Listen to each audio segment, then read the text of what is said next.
So hello everyone, कैसे हैं आप? तो चैप्टर नंबर 3 कंप्लीट हो गया था। आज हम चैप्टर नंबर 4 लेके चल रहे हैं। 3 चैप्टर नंबर 3 में करीब 4 वीडियोज़ मिले हैं आपको।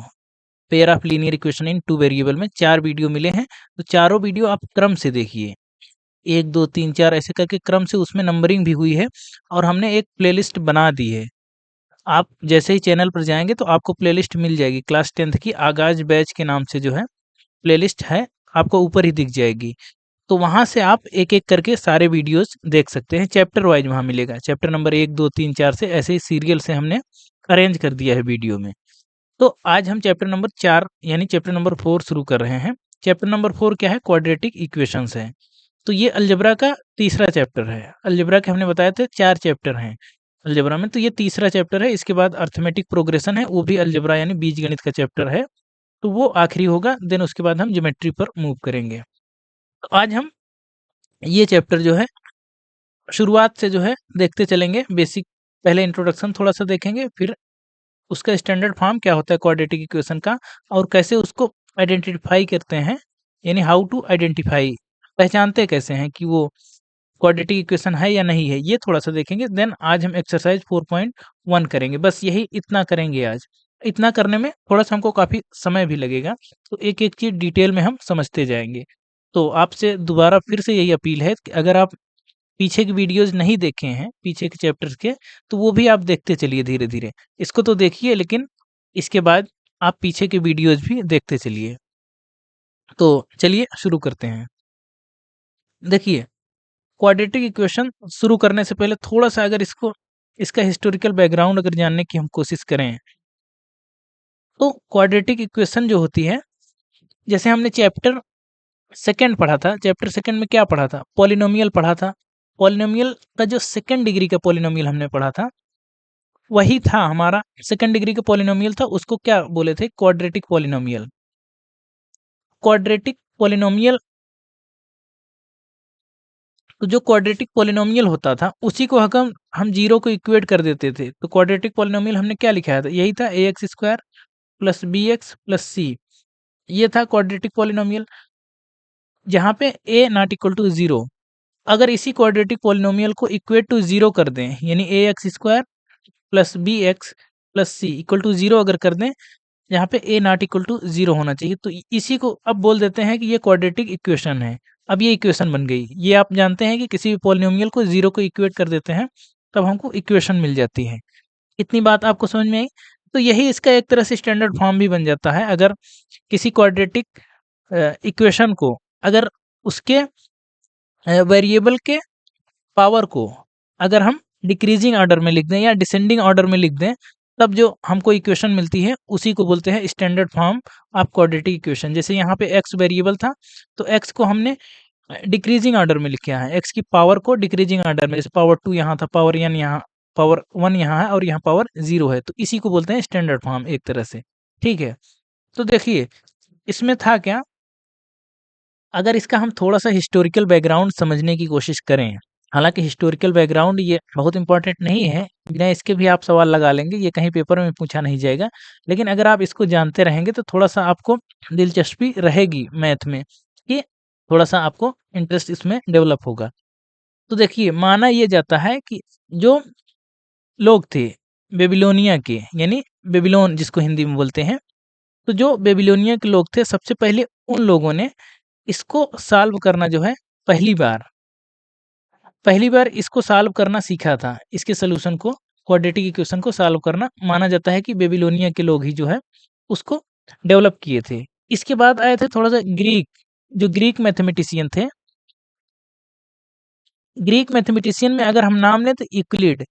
यूक्लिड आप पढ़े हैं, इनके बहुत सारे थ्योरम्स भी आपने पढ़े हैं। तो यूक्लिड ने जो है, उन्होंने एक तरीका निकाला था और वो तरीका उनका था जियोमेट्रिकल मेथड था, यानी वो ज्योमेट्री के थ्रू इसका सॉल्यूशन जो है वो वो दे रहे थे, किसका? क्वाड्रेटिक इक्वेशन का। तो इस ज्योमेट्री के थ्रू ये क्वाड्रेटिक इक्वेशन को सॉल्व करने की एक सिस्टम या एक फार्मूला तैयार किए थे।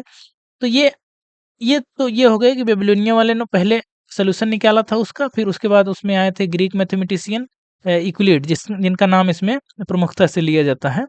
और अगर हम बात करें कि इंडियन मैथमेटिशियन की, जो एंशिएंट इंडियन इंडियन मैथमेटिशियन थे, उसमें भी नाम आते हैं, 2 नाम आते हैं। इंडियन मैथमेटिशियन में एक आता है नाम ब्रह्मगुप्ता का, ब्रह्मगुप्ता। तो ब्रह्मगुप्ता जो है ना, इन्होंने दिया था एक फार्मूला दिया था। इन्होंने एक फार्मूला दिया था इस क्वाड्रेटिक इक्वेशन को सॉल्व करने के लिए। और इनके बाद जो आते हैं, एक आते हैं जिनका एक बड़ा चर्चित नाम है, आप इसमें पढ़ते भी हैं।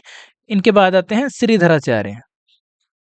श्रीधराचार्य, श्रीधराचार्य का तो आपने फार्मूला भी समझ में आया था। इन्होंने एक फार्मूला डिराइव किया था, एक फार्मूला डिराइव किया था जिससे डायरेक्ट हम जो है किसी क्वाड्रेटिक इक्वेशन को, इक्वेशन के रूट्स को निकाल सकते हैं। जैसे ये फार्मूला आप पढ़ते हैं ना, प्लस माइनस बी या माइनस बी, ये plus minus root b square minus 4ac upon 2a, इस तरह करके हम अभी आपको एक फार्मूला बताएंगे। तो ये फार्मूला दिया था इन्होंने, श्रीधराचार्य ने। तो इनको हम डिटेल में यहाँ पे पढ़ने वाले हैं, इन फार्मूले को। ये दरअसल ये परफेक्ट स्क्वायर करते हैं तब इस तरह का एक फार्मूला बनता है, इसका डेरिवेशन भी हम यहाँ पे देंगे। तो ये था, देखिए थोड़ा सा हमने हिस्ट्री से इसको रिलेट किया कि कैसे कैसे इसका इसका मतलब शुरुआत हुई, कैसे कैसे ये डेवलप हुआ, कैसे किन लोगों का इसमें कंट्रीब्यूशन रहा। यानी ये यूरोप के भी लोग थे, ग्रीक के भी थे, और यहाँ इंडियन का भी कितना इसमें रोल रहा। इस तरह से आप थोड़ा सा इसमें समझ सकते हैं। तो देखिए, चलिए आते हैं आगे थोड़ा सा, जो हमको यहाँ काम की चीजें हैं। तो हम आगे बढ़ते हैं। अब देखिए इसका, अब देखिए इस्तेमाल कैसे होता है। मान लीजिए इसको डेली लाइफ में, अगर आपको कहें कि डेली लाइफ में आप कैसे इसको इस्तेमाल करेंगे, तो थोड़ा सा एक एग्जांपल हम आपको दे रहे हैं। जैसे मान लीजिए आप अपने स्कूल का ही उदाहरण लीजिए। स्कूल में मान लीजिए आपके स्कूल में साइकिल स्टैंड नहीं है, आपको एक साइकिल स्टैंड बनाना है। और ऐसा बनाना है साइकिल स्टैंड कि वो 800 मीटर स्क्वायर की जगह है, 800 मीटर स्क्वायर की जगह है टोटल। और आप ऐसा रखना चाहते हैं कि उसकी लंबाई जो है उसकी चौड़ाई के 2 गुने से 2 ज़्यादा हो, कुछ इस तरह से आप मानते हैं। इस तरह से आप अलजेब्रिक इक्वेशन या फिर अलजेब्रिक एक्सप्रेशन या फिर इक्वेशन इस तरह से आप बनाए भी होंगे। जो लैंग्वेज वाले सवाल थे, तो इस तरह से एरिया वगैरह आप लोग बहुत पहले से निकालते आए हैं। तो देखिए, अगर कहा जाए कि 800 मीटर स्क्वायर का एक हमारे पास एरिया है, उसमें हमको बनाना है, हमको साइकिल स्टैंड बनाना है एक लंबाई और एक चौड़ाई का, यानी आयताकार बनाना है जिसमें लंबाई जो है उसकी चौड़ाई से 2 गुने से 2 ज़्यादा हो, यानी 2 गुने से 2 ज़्यादा हो तब। तो उसकी लंबाई और चौड़ाई क्या होगी। तो इस तरह की जो प्रॉब्लम्स होती हैं ना, ये हम क्वाड्रेटिक इक्वेशन के थ्रू ही डील करते हैं। अगर हम क्वाड्रेटिक इक्वेशन सॉल्व करना जान जाएंगे तो इस तरह से इक्वेशन को हम कर लेंगे, तब हम यहाँ बता पाएंगे। देखिए इसमें करते क्या है, देखिए इसका एरिया कितना है, 800 है ना। अगर इसको आप सॉल्व करेंगे तो इसकी लेंथ इंटू ब्रेड्थ, अगर इसका गुणा करेंगे 2x प्लस 2, तो ये बराबर होना चाहिए ना 800। तो सीधे सीधे अगर इसको करेंगे 2x square plus 2x equal to 800। तो अगर इसको करेंगे तो एक्स स्क्वायर या 2x square plus 2x minus 800 equal to 0। अब ये इक्वेशन में अगर हम 2 से भाग दे दें तो इस तरह से भी बन सकती है, x square plus x minus 400 equal to 0। अब ये देखिए एक इक्वेशन बन गई ना, ये यहाँ स्क्वायर नहीं है, ये इक्वेशन बन गई ना। तो यहाँ से अगर इस इक्वेशन को सॉल्व कर लेंगे तो यहाँ से हमको मिल जाएगा कि इसकी लेंथ क्या होगी और इसकी ब्रेड्थ क्या होगी। इस तरह से हम डेली लाइफ में इस तरह के सवालों को इस्तेमाल करते हैं। तो क्वाड्रेटिक इक्वेशन ऐसा नहीं है कि किताब में ही रह जाएगा, आपको बहुत जगह इसकी ज़रूरत पड़ेगी। आप जब भी मकान वगैरह बनवाएंगे तो आप हो सकता है खुद से निकालें, नहीं तो आपको उसका जो मिस्त्री होगा या फिर जो उसका कॉन्ट्रैक्टर होगा वो आपको इस तरह से आपको सलाह देगा, या इस तरह से आपको जो है आप खुद भी कर सकते हैं कि कैसे रखें कि हाँ, क्या लंबाई है, क्या चौड़ाई है। तो कभी-कभी हम लोग कस्टमाइज़ करते हैं कि मकान हमारा इतना होना चाहिए, लंबाई इतनी होनी चाहिए, चौड़ाई इतनी होनी चाहिए। तो अगर बेसिक मैथमेटिक्स आपकी ठीक है, तो मतलब आप जीवन में बहुत सारी चीज़ों से बच जाएँगे या बहुत सारी चीज़ों को समझ जाएँगे। ठीक है?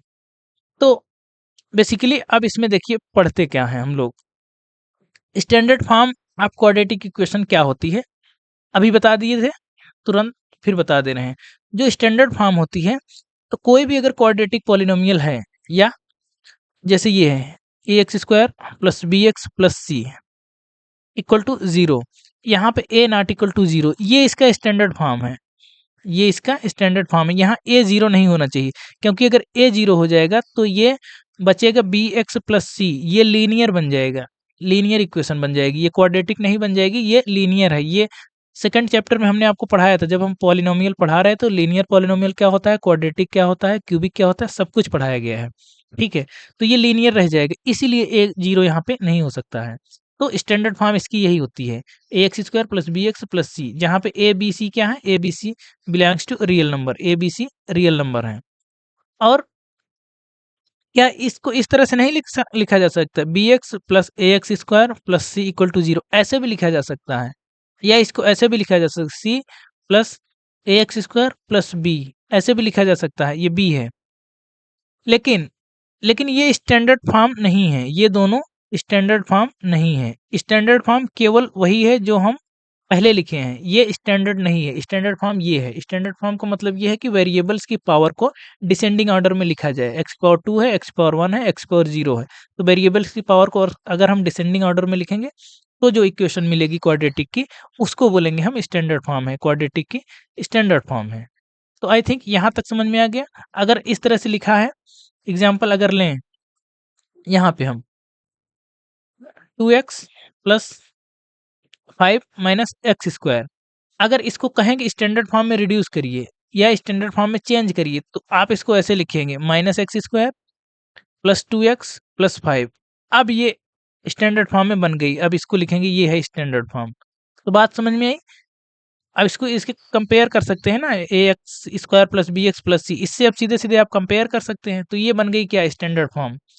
कोई भी अगर क्वाड्रेटिक इक्वेशन दी गई है तो आप उसको स्टैंडर्ड फॉर्म में रिड्यूस कर सकते हैं। जैसे ये लिखा है 9x square plus 9 minus 2x, अब ये भी स्टैंडर्ड फॉर्म में नहीं है। अगर इसको स्टैंडर्ड फॉर्म में रिड्यूस करना हो तो ऐसे लिखेंगे 9x square minus 2x plus 9, अब ये बन गया स्टैंडर्ड फॉर्म में, इसको बोलते हैं स्टैंडर्ड फॉर्म। बात समझ में आई कि स्टैंडर्ड फॉर्म क्या होता है और किसी क्वाड्रेटिक इक्वेशन को स्टैंडर्ड फॉर्म में लिखते कैसे हैं। ठीक है, मेन ये होना चाहिए, x square plus b x plus c equal to 0 और ए नॉट इक्वल टू 0 होना चाहिए, तभी वो क्वाड्रेटिक है, नहीं तो क्वाड्रेटिक नहीं रह जाएगा वो। आई थिंक यहाँ तक आपको समझ में आ गया होगा। थोड़ा सा आगे चलते हैं। अब देखिए, अब एक्सरसाइज लगाते हैं। एक्सरसाइज में अभी तक जितना कराया गया था तो बस वहीं से रिलेटेड क्वेश्चंस पूछे गए हैं। इसमें कह रहा है कि check whether the following are quadratic equations or not, इसको बताना है कि ये क्वाड्रेटिक है कि नहीं। तो हमको ऐसे नहीं बता देना है कि सीधा ऐसे पावर 2 दिख रही तो हम इसको क्वाड्रेटिक कह दें, यहाँ पावर 2 दिख रही तो क्वाड्रेटिक कर दें, नहीं, इसको हमको स्टैंडर्ड फॉर्म में बदलना है। इस तरह के रूप में हम लिख के तब वहाँ देखेंगे, तब उसको हम बता पाएंगे क्वाड्रेटिक है कि नहीं, सीधे नहीं बता पाएंगे, सीधे में गलती हो जाएगी, हो सकता है कुछ कट जाए दोनों तरफ से। तो इसको हम सॉल्व करेंगे, जैसे पहला वाला हम यहाँ पे सॉल्व करेंगे, देन हम बताएंगे क्वाड्रेटिक है या नहीं है। तो अगर इसका स्क्वायर करेंगे तो यहाँ कितना आएगा, एक्स स्क्वायर, क्वेश्चन हम नहीं लिख रहे हैं, क्वेश्चन यहाँ लिखा है एक्स स्क्वायर प्लस 1 और प्लस 2x इक्वल टू, यहाँ कितना आएगा 2x और माइनस 6। इसको थोड़ा सा और सिंप्लीफाई करते हैं तो देखिए 2x से 2x तो कट जाएगा, दोनों तरफ है, तो एक्स स्क्वायर और ये 6 इधर आ जाएगा, प्लस 7 इक्वल टू 0, ये मिला। अब देखिए ये क्वाड्रेटिक है कि नहीं। पहली बात तो देखिए यहाँ पावर 2 है, तो यानी a 0 नहीं है, a 0 नहीं है, b 0 है, b हो सकता है, c भी हो सकता है, लेकिन a 0 नहीं होना चाहिए, और a 0 नहीं है। इसको लिखेंगे it is of the form, किस फॉर्म में है, a x square plus b x plus c form में है ना, हाँ बराबर 0, इस फॉर्म में है और ये दिख भी रहा है। अगर इसे कंपेयर करेंगे तो यहाँ a इक्वल टू कितना आएगा, a इक्वल टू 1 है, b इक्वल टू 0 है और c इक्वल टू 7 है, ये देखिए। तो यानी ए बी सी हमको यहाँ मिल रहा है, तो इसका मतलब ये इस फॉर्म में है, a x square plus b x plus c, इसका मतलब therefore the given equation is a quadratic equation, quadratic equation. बस ये हो गया सवाल। इस तरह से आपको लगाने हैं, पहले इसको सॉल्व करना है, देन उसके बाद बताना है कि ये क्वाड्रेटिक है कि नहीं। इससे कंपेयर करके, स्टैंडर्ड फॉर्म से कंपेयर करके ही बता पाएँगे। जैसे इसी में सेकंड नंबर का क्वेश्चन अगर हम लगाएँ, देखिए आराम से चल रहे हैं, एक-एक हम क्रम से बताते हुए चल रहे हैं कि पहले उसको पहचानते कैसे हैं, क्वाड्रेटिक है या नहीं है। देन उसके बाद जो है फिर कैसे कंपेयर करते हैं, सब कुछ हम बताते चल रहे हैं। ये हम अभी क्वेश्चन यहाँ पे लिख रहे हैं, जो लिखा गया है। थोड़ा-सा इसको सिम्प्लीफाई करेंगे, x square minus 2x equal to इसका यहाँ अगर गुणा करेंगे तो -6 और ये माइनस आप -2 और -x का गुणा करेंगे तो ये प्लस 2x आएगा। अब ये देखिए एक्स स्क्वायर और ये -2x यहाँ है और प्लस 2x इधर जाएगा तो माइनस हो जाएगा तो ये -4x हो जाएगा और ये -6 इधर आएगा तो +6 हो जाएगी। ये देखिए, ये। क्या ये इस फॉर्म में नहीं है? ये ax square plus bx form में तो है ना? तो यहाँ लिख देंगे it is of the form ax square plus bx plus c equal to 0। ये इस फॉर्म में है, इसलिए सो सीधे लिख देते हैं this is quadratic equation. So this is quadratic equation. I think आपको ये चीज़ें समझ में आ रही हैं, कैसे हल करना है और कैसे उसको क्वाड्रेटिक बताना है। आगे हम बढ़ते हैं, थर्ड नंबर का क्वेश्चन थोड़ा-सा बड़ा है, बस केवल इसमें भी कैलकुलेशन ही है। अगर इसको हम सॉल्व करें, यहाँ पे लिख देते हैं x minus 2 x plus 1 equal to x minus 1 और x प्लस 3। हाँ, यहाँ पे जब गुणा करेंगे x इंटू एक्स तो यहाँ पे आएगा एक्स स्क्वायर और प्लस x का 1 में करेंगे तो x होगा और फिर यहाँ पे -2x और -2। देखिए गुणा करना आपको आना चाहिए x प्लस 1 और अगर x माइनस 1 का गुणा करना है तो देखिए इस x का पहले इसमें होता है, फिर इस x का इसमें होता है, फिर 1 का इसमें होता है, फिर 1 का इसमें होता है। इस तरह से हम किए हैं, इसमें आप ध्यान से अगर देख रहे होंगे, पहले x का इसमें किए हैं, फिर x का 1 में किए हैं, फिर -2 का x में किए हैं, फिर -2 का 1 में किए हैं, इस तरह से। इसी तरह से यहाँ भी करेंगे, पहले x का किसमें होगा? इस x में होगा, फिर जो है x का इस 3 में होगा। तो यहाँ कितना आएगा एक्स स्क्वायर प्लस 3x और फिर 1 का होगा इसमें x में माइनस एक्स फिर इसी 1 का होगा इसमें माइनस ये -1 इंटू 3 तो ये कितना आएगा -3। देखिए ये और ये कट जाएगा, एक्स स्क्वायर कट जाएगा। अब देखिए यहाँ पे x है और यहाँ पे 3x है। पहले इसको हल कर लेते हैं, x माइनस एक्स कितना आएगा x माइनस 2x तो ये बचेगा कितना -x minus 2 equal to 3x minus x 2x minus 3। अब ये माइनस एक्स है और ये 2x इधर जाएगा तो कितना हो जाएगा, ये -3x हो जाएगा और ये -3 इधर जाके प्लस हो जाएगा तो ये +1 इक्वल टू 0। अब ये देखिए क्या ये इस फॉर्म में है ax स्क्वायर प्लस बी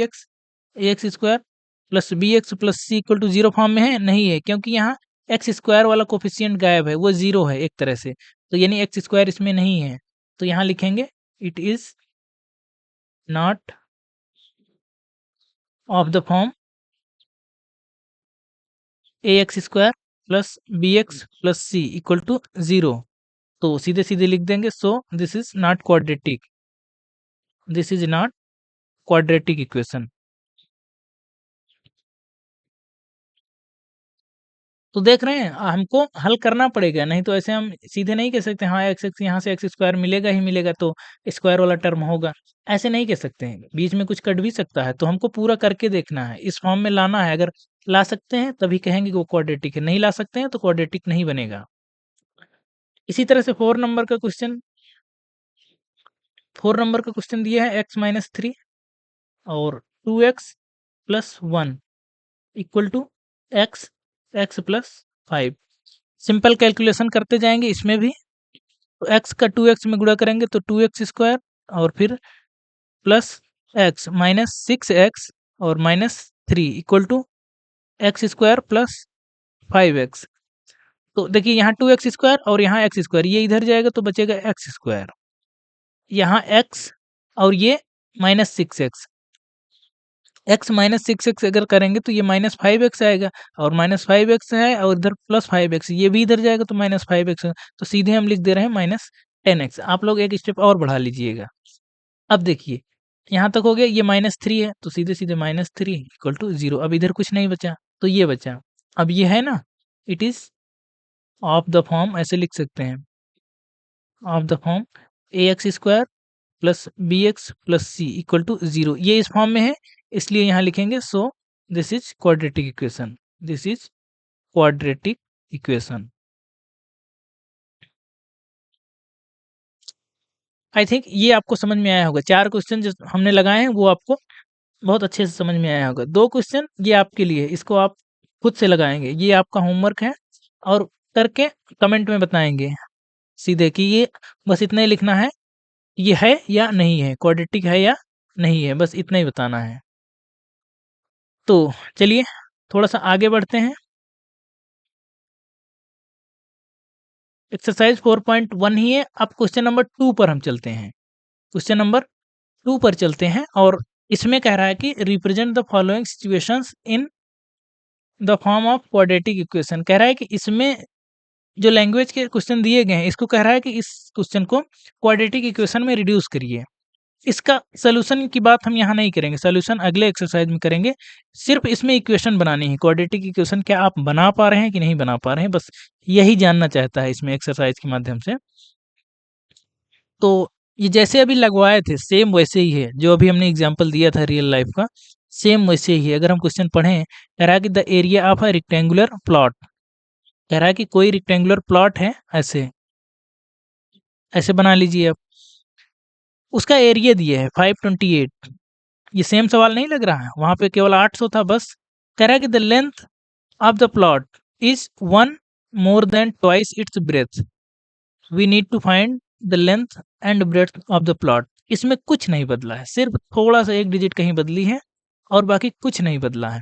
कह रहा है कि इसकी जो लेंथ है उसकी ब्रेथ के ट्वाइस से एक ज्यादा है, ये कह रहा है the length of the plot is 1 more then, यानी एक ज्यादा है, ट्वाइस इट्स ब्रेथ, यानी इसकी ब्रेथ ब्रेथ के ट्वाइस से एक ज्यादा है, यही कह रहा है। बस इतना अगर आप समझ गए तो ये क्वेश्चन यहीं पे खत्म हो जाता है। यानी अगर ये x है तो इसके ट्वाइस से एक ज्यादा, यानी इसके ट्वाइस से एक ज्यादा उसकी लेंथ हो गई, बस सवाल यहीं पे खत्म हो जाता है। देखिए इसको सॉल्व कैसे करेंगे, सॉल्यूशन इसका देखिए। इसमें सबसे पहले मानेंगे लेट, पहले मानेंगे इसकी ब्रेड्थ,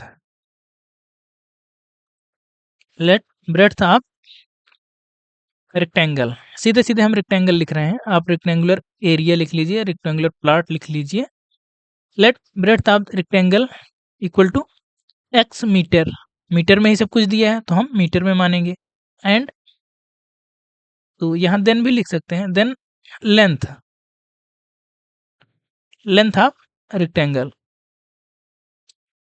तो जिस हिसाब से कंडीशन दी गई है कि लेंथ जो है ब्रेड्थ के ट्वाइस से एक ज्यादा है, तो हमने एक ज्यादा ले लिए, तो ये है इतने मीटर। ये डायग्राम हमने इसीलिए बनाया है, ये मीटर स्क्वायर है। अब क्या कह रहा है कि according to condition, according to condition length into breadth. तो सबसे पहले यहाँ एरिया लिख दीजिए, एरिया कितना दिया है 528, और एरिया होता कितना है लेंथ इनटू ब्रेड्थ, यानी x इंटू 2x प्लस 1, ये एरिया हो गया और ये हो गया 528। अब इसको सीधे सीधे सिंप्लीफाई कर लीजिए, ये होगा 2x square plus x equal to 528। अब इसको लिख लीजिए, स्टैंडर्ड फॉर्म में लिख लीजिए, 2x स्क्वायर प्लस x, इसको इधर लेके आइए, माइनस 528 इक्वल टू 0। ये बन गई एक क्वाड्रेटिक इक्वेशन, बस यही बनाना था। उसको एक क्वाड्रेटिक इक्वेशन में, इस प्रॉब्लम को इस क्वाड्रेटिक इक्वेशन में रिड्यूस करना था। देखिए प्रॉब्लम वही है, लेकिन दिखने दिखने का तरीका देखिए बदल गया है ना। हमने इसको इस तरह से लिखा था, फिर हमने इसमें रिड्यूस कर दिया, तो यही है। इसको हल करेंगे तो जो आंसर इसका आएगा वही इस प्रॉब्लम का आंसर होगा। ठीक है, बात इतनी समझ में आ गई। अगले क्वेश्चन की ओर बढ़ते हैं। क्वेश्चन ऐसे ही हैं, छोटे छोटे क्वेश्चन हैं, बहुत बड़े नहीं हैं, बस आपको समझ आने चाहिए बस। सेकंड नंबर का क्वेश्चन कह रहा है कि the product of two consecutive positive integers is 306, we need to find the integers. इसमें भी आपको बनाना है, क्या बनाना है, आपको क्वाड्रेटिक इक्वेशन बना के छोड़ देनी है। कह रहा है कि product of two consecutive positive integers, यानी कॉन्जिक्यूटिव का मतलब आप समझते हैं क्रम से, कॉन्जिक्यूटिव मतलब क्रम से, यानी कि एक के बाद दो आता है, दो के बाद तीन आता है, तीन के बाद चार आता है, ऐसे क्रम से, और वो भी इंटीजर्स की बात कर रहा है। तो इसमें भी हम मान लेंगे solution. Let first integer is equal to x. हमने मान लिया कि पहला इंटीजर जो है वो एक्स है, तो दूसरा इंटीजर क्या हो जाएगा? इसके ठीक बाद कौन सा आएगा? इसके ठीक बाद तो आएगा एक्स प्लस वन ही आएगा ना। जैसे एक के बाद दो आ रहा है तो यानी वन प्लस वन ही आ रहा है, इसके बाद टू प्लस वन आ रहा है, इसके बाद थ्री प्लस वन आ रहा है। इसका मतलब होता है कॉन्जिक्यूटिव, यानी क्रम से, क्रमागत इसको हिंदी में बोलते हैं, तो क्रम से। तो इसके ठीक बाद क्या आएगा? इसके ज्यादा वाले, यानी इसका जो सक्सेसर होगा। देन अब यहाँ लिखेंगे क्या? सेकेंड इंटीजर इज कितना होगा? इसके जस्ट बाद वाला होगा, या यहाँ लिख सकते हैं कॉन्जिक्यूटिव सेकेंड इंटीजर, या इसको हम करेक्ट कर देते हैं। देन कॉन्जिक्यूटिव इंटीजर ये होगा एक्स प्लस वन। अब जो कंडीशन दी गई वो लगा देंगे। प्रोडक्ट इनका कह रहा है कि, तो प्रोडक्ट कितना कह रहा है, तो प्रोडक्ट इसका निकाल लेंगे, एक्स एक्स प्लस वन। इसका प्रोडक्ट कह रहा है कि 306 है, तो इसको अगर हल करेंगे तो कितना आएगा? X square plus x equal to 306। इसको स्टैंडर्ड फॉर्म में लिख लेंगे, x square plus x minus 306 equal to 0। ये बन गई क्वाड्रेटिक इक्वेशन। तो इसको क्वाड्रेटिक इक्वेशन में ही रिड्यूस करना था, तो ये रिड्यूस हो गई है। बाकी जब हम हल करना सीखेंगे, जब सॉल्यूशन निकालना सीखेंगे, तो देखेंगे ये कैसे सॉल्व होता है। तो वहां से दोनों इंटीजर पता चल जाएंगे कि पहला क्या है और दूसरा क्या है। ठीक है, क्रम से हम एक एक चीज करेंगे, पहले बनाना सीखेंगे, फिर देन उसके बाद जो है बनाने के साथ साथ उसको फिर सॉल्व भी करेंगे। तो आई थिंक आपको दोनों क्वेश्चन समझ में आए होंगे, पहला और दूसरा। थर्ड नंबर पर पहुंचते हैं। जो थर्ड नंबर का क्वेश्चन है, एज रिलेटेड क्वेश्चन है। कह रहा है कि Rohan's mother is 26 year older than him. ठीक, समझ में आया कि रोहन की माँ जो है रोहन से 26 साल बड़ी है, ये कह रहा है। The product of their ages, उन दोनों के एज, यानी रोहन का और रोहन की माँ के एज का प्रोडक्ट कह रहा है कि 3 साल फ्रॉम नाउ विल बी 360। कह रहा है कि आज से 3 साल बाद उनका जो प्रोडक्ट होगा, उनकी उम्र का प्रोडक्ट वो 360 होगा।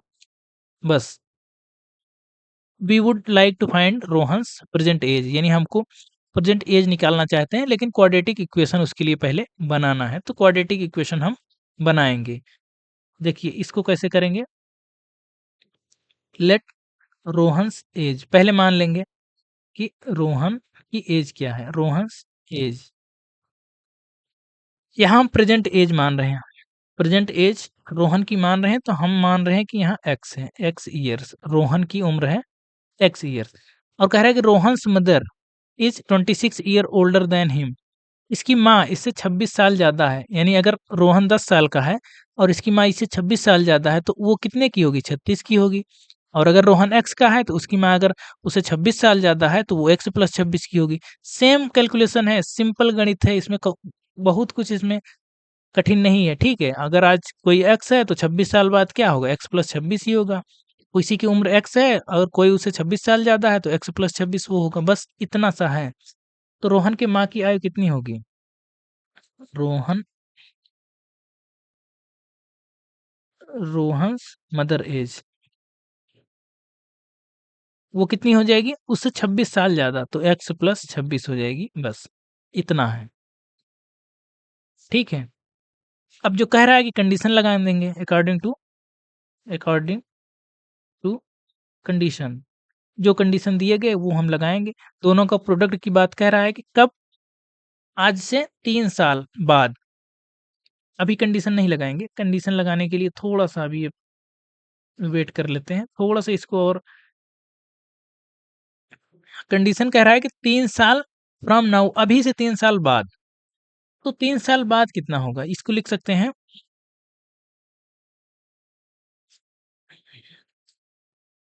सीधे सीधे लिख लेते हैं, आफ्टर 3 ईयर, या 3 ईयर फ्रॉम नाउ भी आप लिख सकते हैं।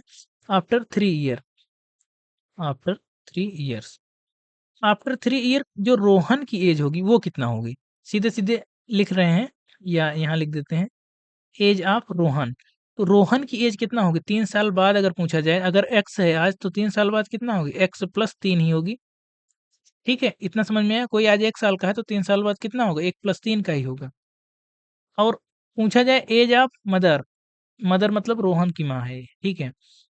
उसके माँ की उम्र कितनी होगी? तो जितना आज है उसमें 3 जुड़ेगा ना, अगर x + 26 है, तो उसमें भी 3 जुड़ जाएगा, यानी कितना होगा? x + 29 ईयर्स, ये है। सिंपल गणित है, इसमें बहुत कुछ नहीं सोचना है।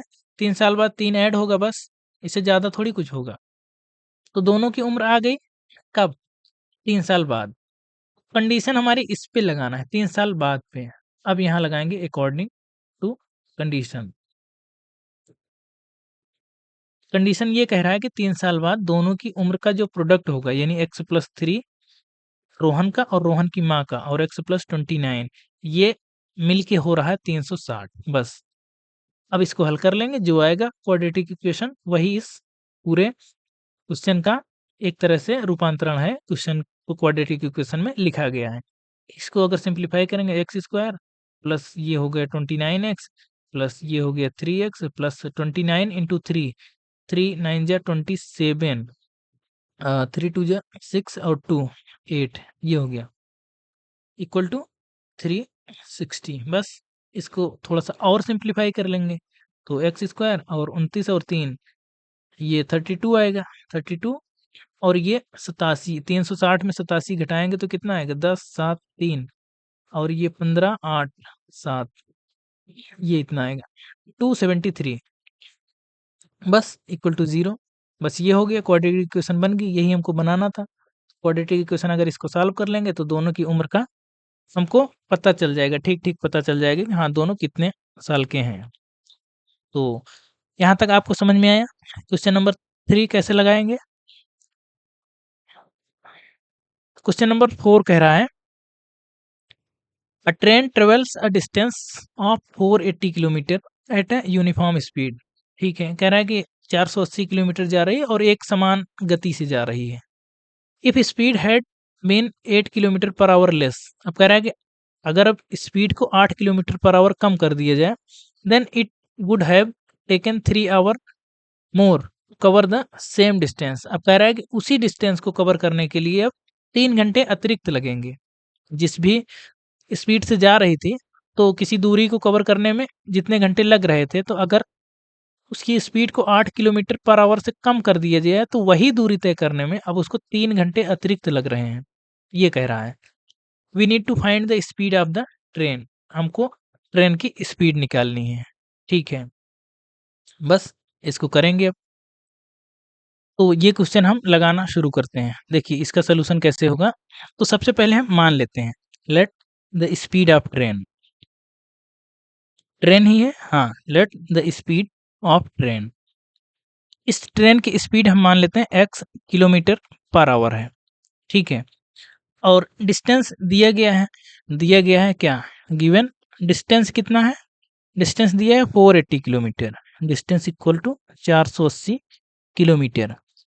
तो अगर हम टाइम निकालें, तो टाइम अगर इसका निकालें तो टाइम कितना लगेगा इस डिस्टेंस को कवर करने में? तो टाइम इक्वल टू कितना होता है? Distance upon speed. तो डिस्टेंस अपॉन स्पीड यानी 480 बटे एक्स आवर्स, ये लगेगा, ये लगेगा टाइम। अब देखिए, अब कह रहा है कि अगर इसकी स्पीड को 8 किलोमीटर पर आवर से अगर लेस कर दिया जाए, इफ स्पीड स्पीड वर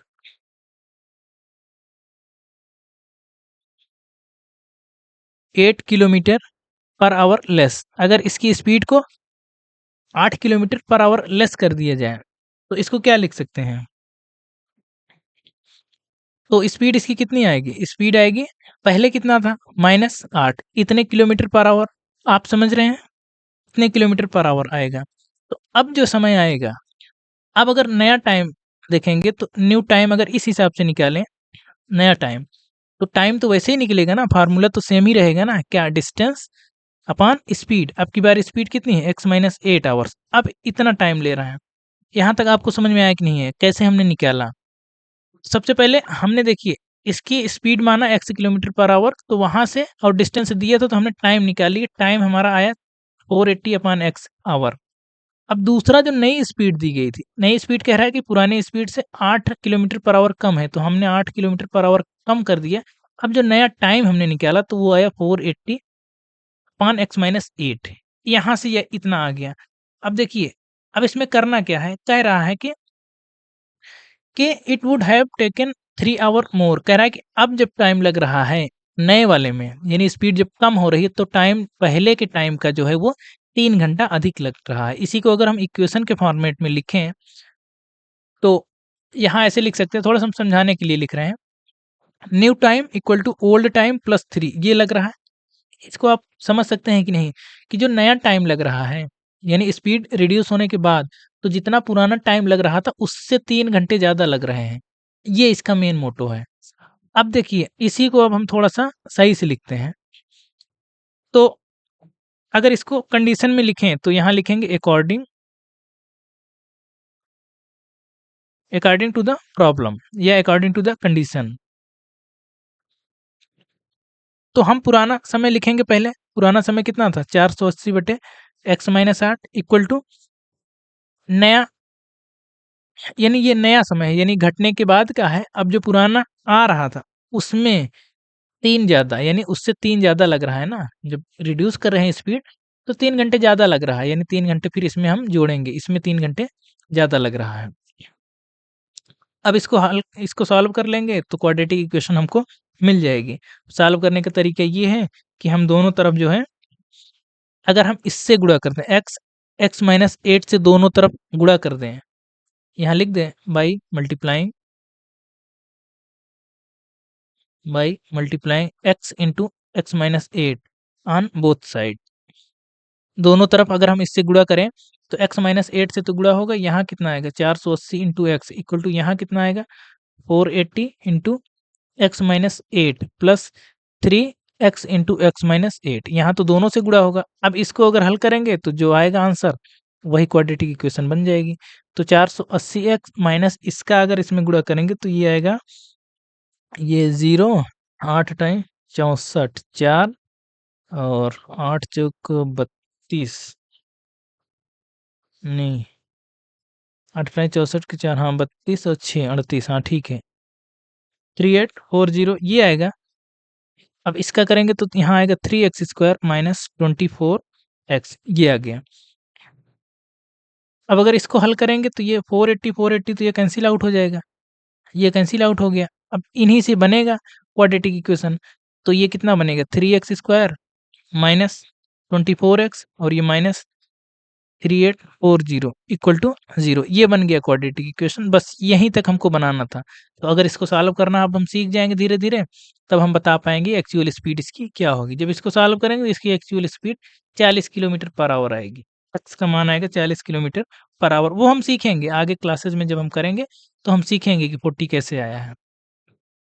तो आई थिंक आपको यहाँ तक समझ में आया होगा। क्वेश्चन सारे हो गए हैं, एक्सरसाइज में जितने भी सवाल थे सब हमने लगा लिए थे। हाँ, सारे क्वेश्चन हो गए हैं, देख लेते हैं एक बार। तो हमने यहाँ से शुरू किया था, हम थोड़ा-थोड़ा समझते गए थे और फिर हम जो है स्टैंडर्ड फॉर्म देखा था, फिर एक्सरसाइज 4.1 के सारे क्वेश्चंस लगाए थे और इसको हमने बोला था कि आप लोग खुद लगाएँगे। ये 2-3 सवाल जो है हम छोड़े थे, कहे थे आप लोग खुद लगाएँगे। फिर इसके बाद हाँ, यहाँ के सारे सवाल हो गए थे, कुछ नहीं बचा था। ठीक है, तो ये एक्सरसाइज यहाँ पर कंप्लीट होती है। एक्सरसाइज 4.1 था, तो 4th चैप्टर चल रहा है। जो भी नए जुड़े हैं हम फिर से दोबारा बता दे रहे हैं कि पहला चैप्टर, दूसरा, तीसरा खत्म हो गया और ये चौथा चल रहा है। तो आप ये चैप्टर ज़रूर कंप्लीट कर लीजिए। पीछे जाइए, आपको चैनल में जाएँगे तो आपको एक प्लेलिस्ट मिल जाएगी। प्लेलिस्ट मिल जाएगी कौन-सी? आगाज़ बैच के नाम से। उसमें लिखा होगा साफ-साफ आगाज़ बैच। वहाँ से आप एक-एक क्लासेस देखना शुरू करिए और अभी से देखना शुरू करिए, नहीं तो बहुत ज़्यादा हो जाएगा ना, तब नहीं देख पाएँगे, क्योंकि टाइम बहुत नहीं मिलेगी। ये देखिए जुलाई आ गई है अब, जुलाई लग गया है, हमने जून से ही शुरू किया है। 1 जून से ही क्लासेस आपको मिल रही थी और पहले महीने में हमने करीब 26 क्लासेस इसमें प्रदान कराई है, यानी प्रोवाइड कराई है। 25 से 26 क्लासेस हमने प्रोवाइड कराई है, तो आप वो जाके देख लीजिए। और फिर देखिए 1 महीने ऐसे निकल गया तो 26 क्लास आपको वैसे ही बढ़ गया। अब अगर आप जुलाई से देखेंगे तब, तो ऐसे अगर जुलाई भी मिस कर देंगे तो फिर से 25-26 वीडियो हो जाएँगे, तो 50 वीडियो तो सीधे-सीधे ऐसे ही हो जाएँगे 2 महीने में। तो अगर आप नहीं कर रहे हैं, तो आप बहुत पीछे हो जाएँगे, तो फिर इकट्ठा नहीं कर पाएँगे। अभी से धीरे-धीरे देखते रहिए। एक ही वीडियो तो मिल रही है ना डेली, एक वीडियो मिल रही है और अभी तो हमने थोड़ा-सा स्पीड कम की है। यानी क्लास 9th और 10th दोनों लेके चल रहे हैं ना, क्लास 9th और क्लास 10th। इसमें हफ्ते में 3 वीडियो इसमें मिलता है, 3 वीडियो इसमें मिलता है, तो टोटल 6 वीडियो मिलता है, लेकिन आपको तो 3 ही मिलेगा ना। आपको तो अभी 3 ही मिल रहा है, तो 1 दिन मिलता है, 1 दिन गैप रहता है, फिर 1 दिन मिलता है, 1 दिन गैप रहता है। इस तरह से आने वाले दिनों में यहाँ भी 6 वीडियो मिलेंगे, यहाँ भी 6 वीडियो मिलेंगे, क्योंकि इस तरह से चलेंगे तो सिलेबस बहुत टाइम लेगा ना। तो हमको इसको पहले से ही बताया था कि नवंबर के फर्स्ट वीक में हमको पूरा सिलेबस खत्म करना है 10th का। एटलीस्ट 10th का तो नवंबर के फर्स्ट वीक में हमको खत्म ही कर देना है, तो इसको बढ़ाएँगे हम। हफ्ते में जो 3 क्लासेस 10th की मिल रही है, वो कम से कम 5 से 6 क्लासेस मिलेंगी। 9th का हो सकता है थोड़ा-सा कम मिले, 3 से 4 हो जाए बस। लेकिन इसका तो मिलेगा, 5 से 6 वीडियो आपको मिलेंगे। तो अगर आप अभी से नहीं देख रहे हैं, तो फिर आप अपना नुकसान कर रहे हैं। आखिर में आपसे एक अपील है, छोटी-सी अपील है कि चैनल को आप जो है शेयर करिए। चैनल को शेयर करें और सब्सक्राइब नहीं कर रहे हैं, आप वैसे ही देख रहे हैं, तो चैनल को सब्सक्राइब भी कर लीजिए, जिससे अगर नोटिफ़िकेशन वगैरह आता है, तो आप तक पहुँच जाए। तो बाकी आज की वीडियो में इतना ही रखते हैं, मिलते हैं अगली वीडियो में। Thank you.